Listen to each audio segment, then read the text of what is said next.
Hey, entrepreneur, this is Erica McMillan, the launch queen, coming to you with another awesome training. And on today or tonight, I want to share with you a method that I use in order to get more productivity out of my week. So I want to hop into this. But again, my name is Erica McMillan. I help service-based entrepreneurs to grow, automate, and scale their business. Let's hop into this training. Okay, so I've set up something that I call time block scheduling. And this document that I have on my screen, it's actually showing you what I've set up for an office admin for a client that I'm doing some things for. And what we did is we created a time block scheduling for the office admin. So if this is you and you want to apply, if you're applying the same scheduling method to your schedule, this is an example of how it could be laid out. Okay, so by the way, I'll be looking over here because I have a screen over here, so I'm not ignoring you, but I have a screen over here and I didn't move my camera. So, but I wanted to make sure I got you this information. All right, so as I'm looking here, and as you can see on the screen, I have some categories of types of tasks or projects or different things that this office man is responsible for doing. So typically, if this is me, I have project management stuff, I have account management stuff, I have contracts and proposal stuff, I have office admin for this particular office administrator. So one of the first things you want to do before you do this, before you block out your time and schedule these different things, because the whole thing with time block scheduling is that you're laying out focus for each day, for each hour. And before you do that, you must recognize what types of tasks are you handling from day to day. If you have someone who is doing project management for you full time, then that is something that you may do a little less of, but it may or may not be part of your your time block. So you want to first recognize what types of tasks you're doing. For this office admin, we have her doing project management, account management, contracts and proposals, and general office administrative stuff.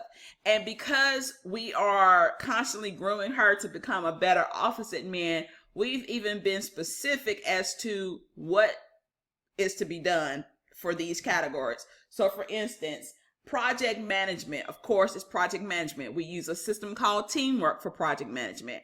And we break down that project management is for creating new tasks, updating tasks, closing tasks, and assigning tasks. So, I mean, this even goes well. You can even do time block scheduling for a contract worker that's working on certain types of things with you, with your business ongoing, or maybe it's a new employee that you have, a new employee or staff member that's on your team.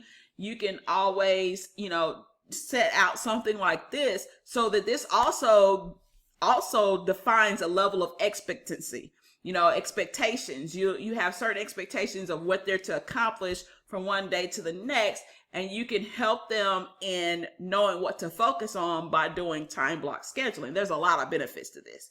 Okay, so project management, that's one of the categories. Account management. So for this particular person, we said that account management is really accounting management.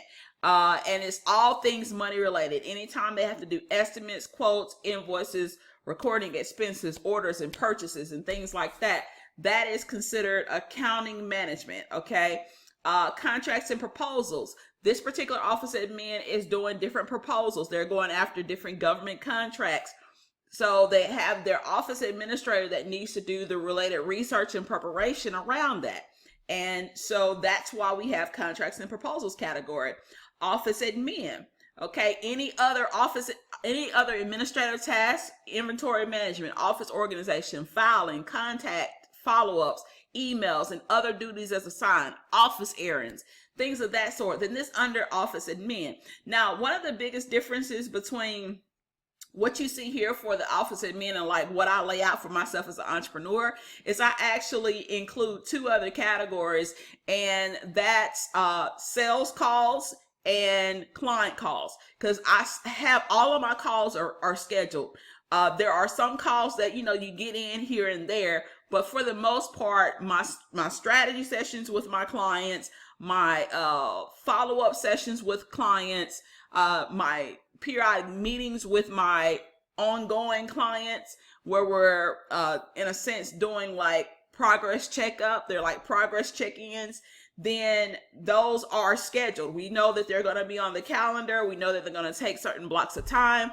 And so there's certain days that I do those. Certain days I'm available for sales calls. Certain days I'm available for certain types of client calls, and I'll block that out. So you could do the same depending upon your business, depending upon the role of the employee. If you're doing a time block scheduling for an employee or a contract worker, you could actually do some time block scheduling.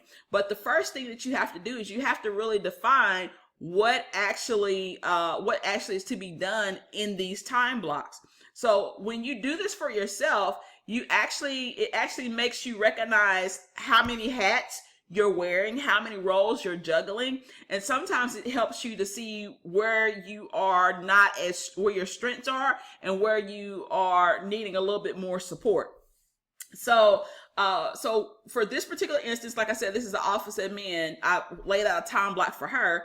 And so what we did was we actually lay out a schedule Monday through Friday, because those are the work days for this office admin.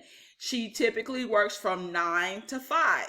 So we've laid out every single hour between 9 to 5.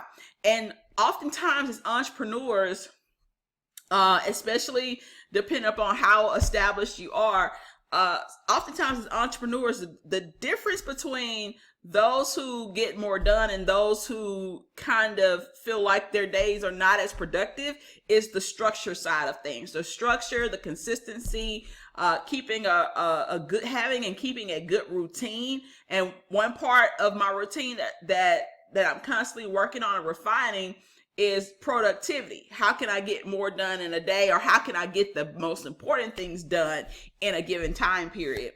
And so this helps me mentally prioritize how to treat each day. Okay. But like I said, this is a layout for the office admin. So as you see here, Monday, Tuesdays, and Wednesdays, the primary focus is contracts and proposals. Thursdays and Fridays. Thursdays is accounting management and office admin, and Fridays is project management and miscellaneous team responsibilities.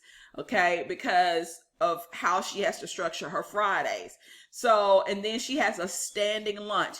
You as an entrepreneur, even if you are the CEO, if you are an entrepreneur who is well established, it's good for you to have a set lunchtime, because that's another thing that we have. We have a set lunchtime here. It's good for you to have a set lunchtime. Even if you are a solopreneur and you work from home, you still need a designated lunchtime. Okay, a designated lunchtime. Now, your schedule may look differently if you work a 8 to 5, 9 to 5, or you have another job, part-time, full-time, whatever. Your schedule may look a little different. You may have a window of time from 2 to 4 that you work on your business every day, or a few days out of the week, or whatever it is. But the point is you're going to schedule those hours, and you're going to be very intentional with each hour. So as you can see here, on Mondays, she has from 9 to 10, she has project management. You see, it's project management is pretty much every single day from 9 to 10. She's going to spend 1 hour checking into the project management system, updating it, and so forth. From 10 to 11, on Mondays, she does account management. On 11 to 12:30, she does office admin. So you see that there's blocks of time. So it's not like there's something changing every single hour, but there's blocks of time where things are, certain categories of tasks categories of responsibilities is designated for that time.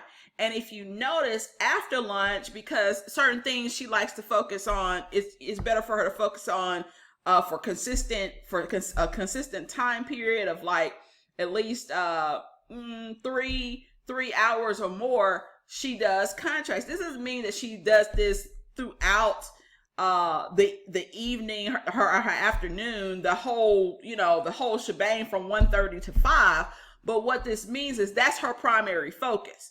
So her primary focus is to work and do any other research in regards to contracts on Monday, Tuesdays, and Wednesdays, and that may look like a 1 hour sprint of working really hard, working really immensely on contracts and proposals, and then taking a 30-minute break in between. But her whole focus for this whole time gap is contracts and proposals. Okay, so she's not jumping from contracts and proposals to running an office errand, or from contracts to proposals to now she's doing project management. This is so that as she's in a flow, she can continue in the flow. And that's the beauty of time block scheduling, okay, is that you stay within that consistent flow, that consistent vein, because no matter what people tell you about multitasking, in order for you to multitask, your brain has to shift focus and has to shift gears.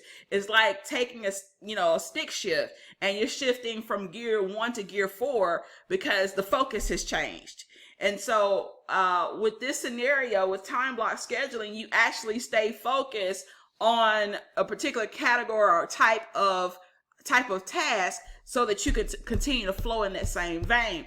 Case in point, when I have to do design work, because I have a designer, I have web developers, but when I step in and have to do something for whatever reason, maybe they got sick or whatever, and we just need to make sure we do a few final touches on something, whatever it is, I already have a time block for, if I know I got to do anything regarding design, then I'm going to schedule a time block for that given week to cover design oriented stuff on a particular day at a particular time block. Okay.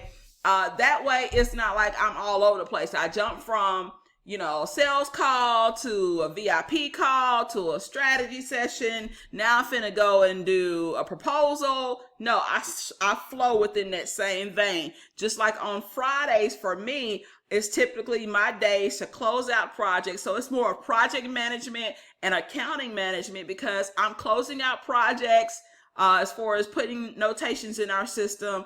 I'm looking at any types of outstanding, anything in regards to outstanding things that need to be done in preparation for next week. I may be even looking at any kind of major proposals or whatever that needed to be refined and sent out, whatever it is. In regards to accounting management and project management, as far as tying up loose ends, most cases I'm doing that on a Friday. Okay. Now sometimes I'll change from week to week depending on my travel schedule and things like that. But in a given week, I know pretty much what my routine is going to be from one week to the next. Okay. And once you get into the groove, it helps you build that momentum and that energy around doing those types of tasks. And if you know that certain tasks you can focus on better in the morning, then you move that time block to in the morning. Okay. So for instance, like we adjusted her Thursdays to focus primarily on accounting management and office admin, because she meets with the accountant for the business. She meets with the accountant on Thursday mornings. So while she's in that same vein, while she's in that same focus, she just continues on to work on account management types of tasks. Okay. So this is a really cool strategy. I'm sure I probably read about it somewhere and started doing it. But what I realized is this is not, unusual. I call it time blocking. You guys may call it something else. You may have heard of somebody using this. I actually was talking to a gentleman that was in the Navy, I believe, the Navy or the Air Force. And he does something similar to this. and I call it time block. He does something similar to this as far as to get productivity out of his day. When he was managing a particular office and managing some finances for the business side of the Air Force, he would do similar types of strategy with his day. He would know that certain days at certain times, he knew he would spend, the first hour doing this, the second to third hour doing something else. And it was always, kind of laid out like this.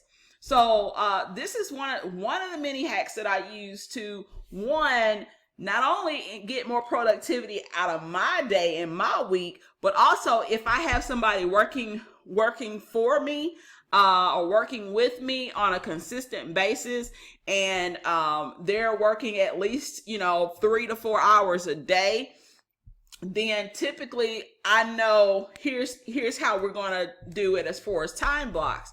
And most cases, if you have a staff person that you want to recommend this to, it's best to talk it over with them instead of advising them on certain things they should do in the day, certain things they should do in the evenings, because it needs to flow with their personality of how things work better for them. Because they may not be, like, for instance, this person, she's good with checking the project management system every morning instead of just waiting to the evening and checking it. And there's several variables that determine why she does what she does when she does it. But this is just an example. I can go deeper, but this is just an example of how you can block out your days and your weeks so that you can improve the overall productivity of your business. Again, I call it time block scheduling. And before you even get into scheduling those different time blocks, again, make sure you lay out the different roles and responsibilities and different types of tasks that you typically do.